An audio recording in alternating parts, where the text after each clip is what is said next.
Bitta karate जैसे लोग थे, उनके हेडक्वार्टर पे हमने हिंदुस्तान का झंडा चस्पा किया और हिंदुस्तान को सलाम किया। ये हम मैसेज देना चाहते हैं। मैं कश्मीरी पंडित हूं, ये मेरे कश्मीरी मुसलमान भाई हैं। हम मिलके नया जम्मू कश्मीर, मिलके नया भारत और मिलके अखंड भारत बनाएंगे।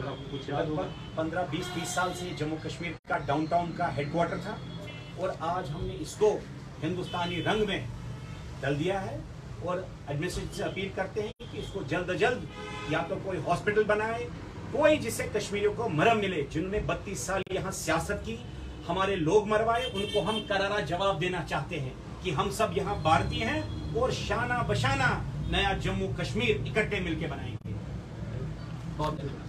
संदीप जी, आपसे जानना चाहेंगे वजह क्या रही आज यहाँ आने की? आखिरकार चाहते क्या हम ये चाहते हैं कि आतंकवाद का नाश हो। जो 32 साल मिलके हुर्रियत, JKLF, जो यहाँ की रीजनल पार्टीज ने हमें इस्तेसाल किया, उनको करारा जवाब देना चाहते हैं। वो जवाब हम इसको दे चुके हैं। हिंदुस्तान का झंडा ये चस्पा करने के लिए कि यहाँ सिर्फ हिंदुस्तान का एजेंडा चलेगा।